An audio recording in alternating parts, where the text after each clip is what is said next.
Gambling appeared in ancient times because even then people were aware of the concept of luck and believed that somehow, mostly through magic, can influence it. In today's world, gambling industry is flourishing and growing, bringing billions of dollars each year. Millions of people come there despite the fact that the casino always stays in the black anyway, and everyone knows it. In this video, I will present 10 interesting facts about casinos and gambling. With the understanding of modern man, gambling includes roulette, cards, slot machines, and online casinos. But let's make a little excursion into history and find out when the first games of chance appeared and what they were like in ancient times. Dice is considered to be the ancestor of all gambling. The oldest dice were found in Thebes, the ancient Egyptian city. The find dates back to the XX century BC. There, in the Lower Nile, were found the first dice houses. We can assume that the homeland of gambling is ancient Egypt. In addition, artifacts similar to dice were found during the excavations in the settlements of various ancient cities. By the way, the ancient dice cubes were made from animal tusks and horns, as well as from precious wood. However, one of the most popular entertainments in ancient Rome were spectacular performances such as chariot races, gladiatorial and animal fights. The Romans willingly bet on the eventual winners and thus satisfied their passion for gambling. The mechanism of this ancient entertainment is very similar to the modern sweepstakes, where bets are also made on the result of sports competitions. You'd be surprised, but we all know a child's game of tic-tac-toe in Europe in the 7th century was considered a gambling game. At that time, tic-tac-toe meant monetary bets on the game outcome and was also the prototype of modern sweepstakes. The first classic casino in the world appeared at the beginning of the 17th century in Italy and was called Re d'Oro. This institution was located in the Venetian Church of St. Moses, and only noble and aristocratic people were allowed inside, who had to pay a high fee for the game and service. In the early 18th century, casinos began to open in France and Germany as well. Members of high society lost huge fortunes, and many families were on the verge of bankruptcy. For this reason, at the end of the 19th century, European governments began to ban casinos. Then the first casinos began to appear in America in the 19th century. They were called saloons, and visitors came there to play card games, roulette, and slot machines. Often the players were so involved in arguments over winnings or losses that it came to the shooting. Therefore, at the beginning of the 20th century, the authorities decided to completely ban gambling in the country. But by this time, they have become so popular with the population that they could not be closed completely. The saloons continued to operate illegally. Then the authorities decided to legalize casinos in Nevada.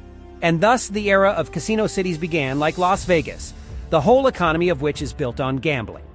By the way, the first prototype of the slot machine, One-Armed Bandit, appeared not in a casino, but at a gas station. It was invented by inventor Charles Fay and gave him the name Liberty Bell. The device was as simple as possible. You had to throw a coin and pull the lever. The biggest payout symbol was a bell, and for 3 bells, the bandit paid 50 cents. Drivers were supposed to play it so they wouldn't get bored while the car was filling up. It used to be that gas stations poured fuel into the tank very slowly. There is no lever in today's machines. Instead, there are buttons and a screen, and the results on the screen come out thanks to a random number generator in the computer. However, the algorithm is set up so that the casino always wins. Psychological manipulation is also used. For example, often the player rolls a combination where there is not enough to win literally just a little, such as 4 sevens instead of the 5 necessary. The player loses money, but psychologically perceives it as if he almost won.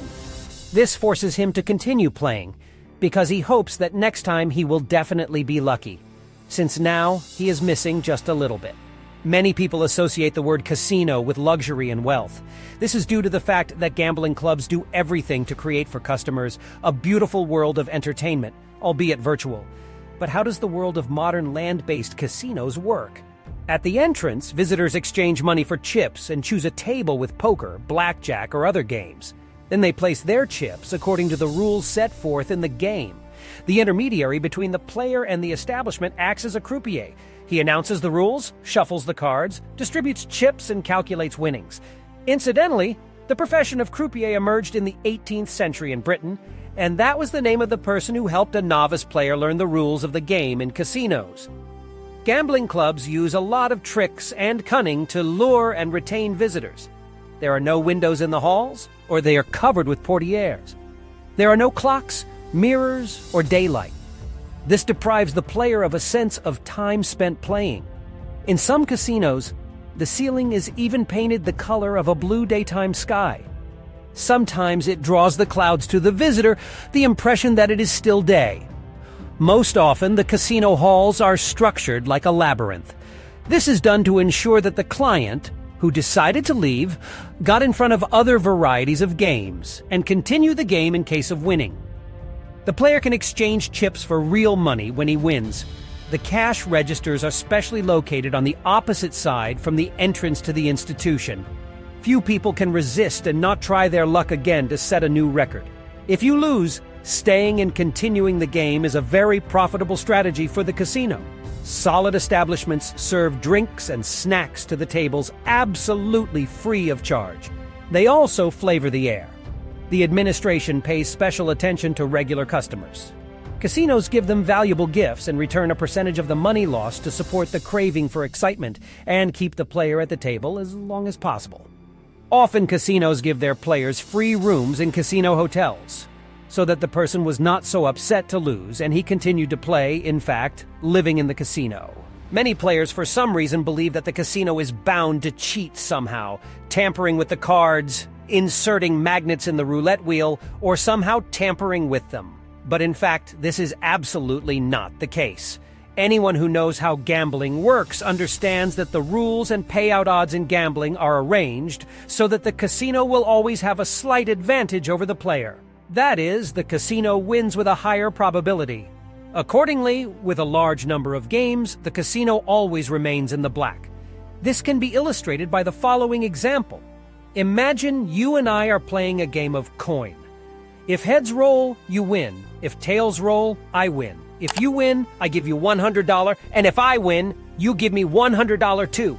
There are only two sides to a coin, so each of us will always have a 50% chance of winning.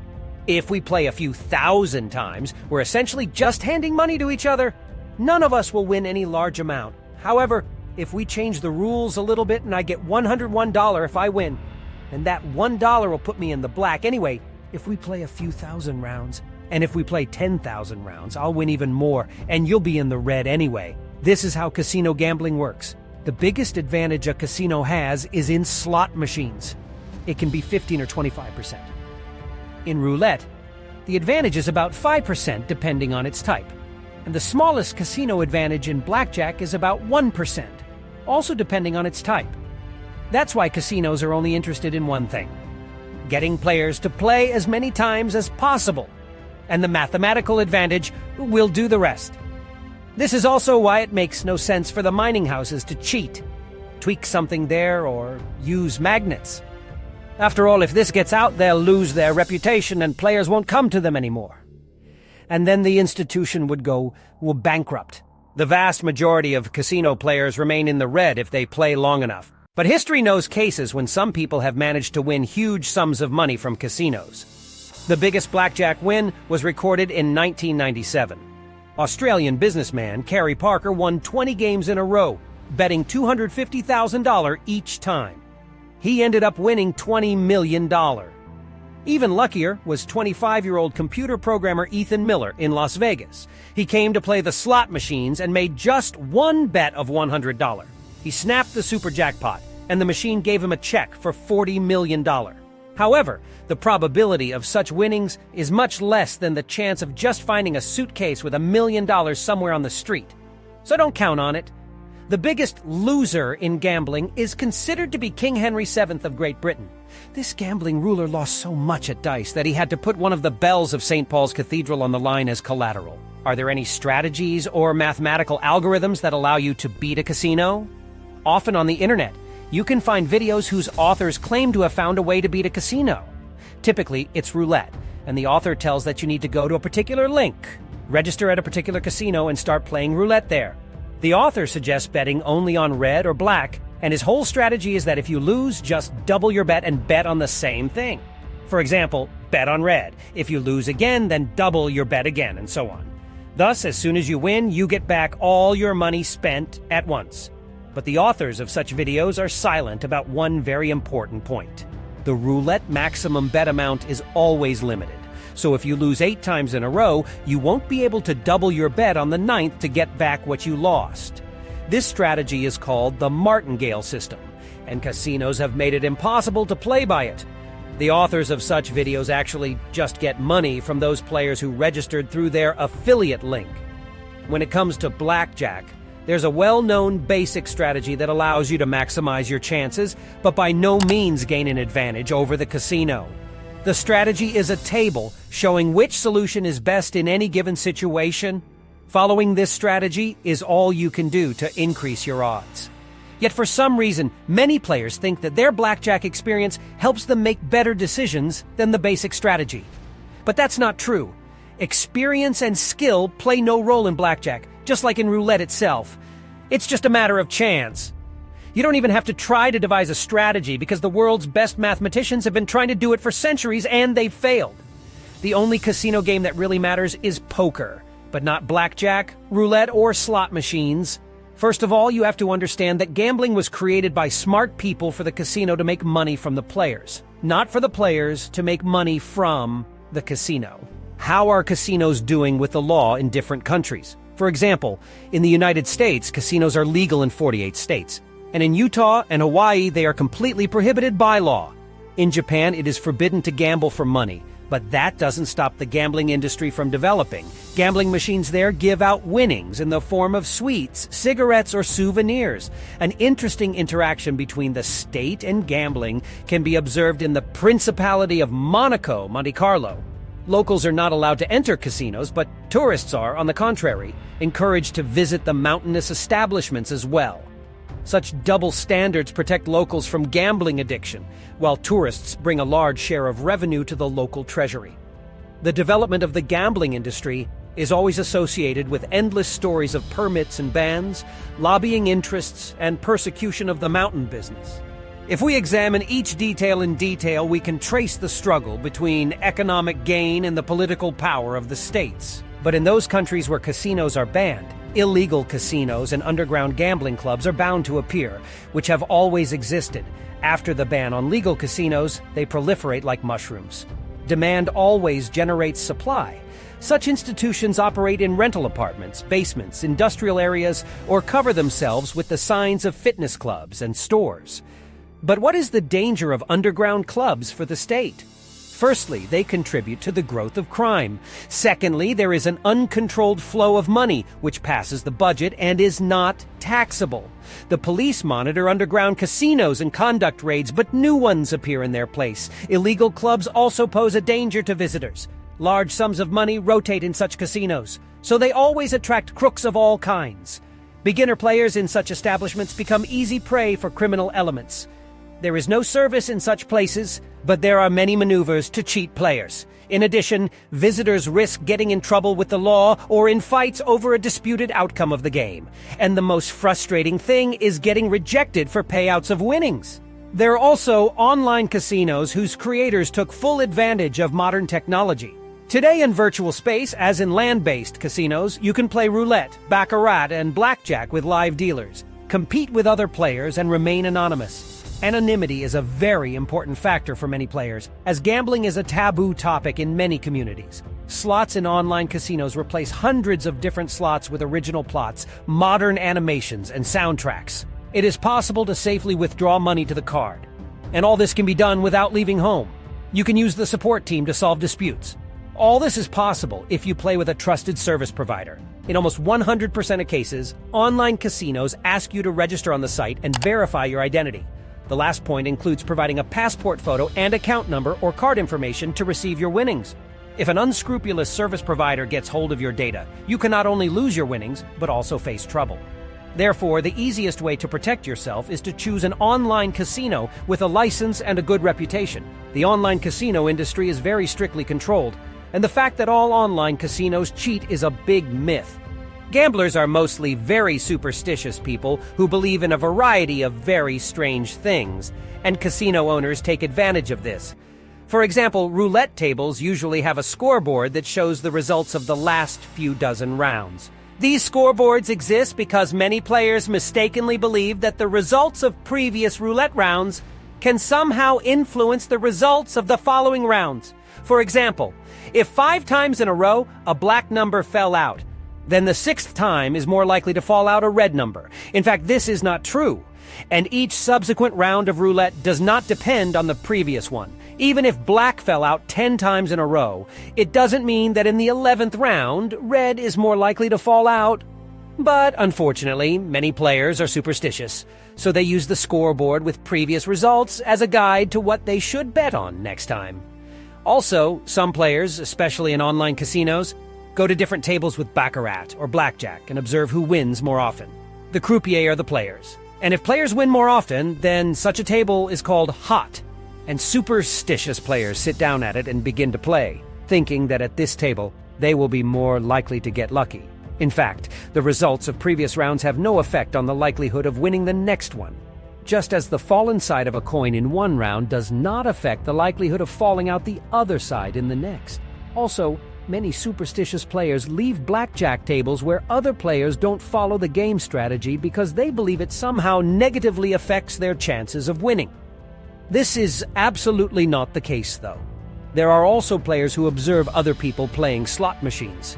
They look for those machines that have taken a large amount of money from someone else, but have not given away any significant winnings. They wait until the previous person has lost everything and left, and then sit down at that machine themselves. After all, for some reason, they believe that since the previous player was unlucky with this machine, they should be lucky now. Although this is also irrelevant. Superstition in casinos extends beyond the gambling itself. For example, in some hotels at the casino, there is no suite number 666, but on the doors of several at once painted 3 lucky 7s, 777. Chinese players believe that the number 4 brings bad luck. Therefore, in China, casino hotels do not have 4 floors, rooms 4 and 44.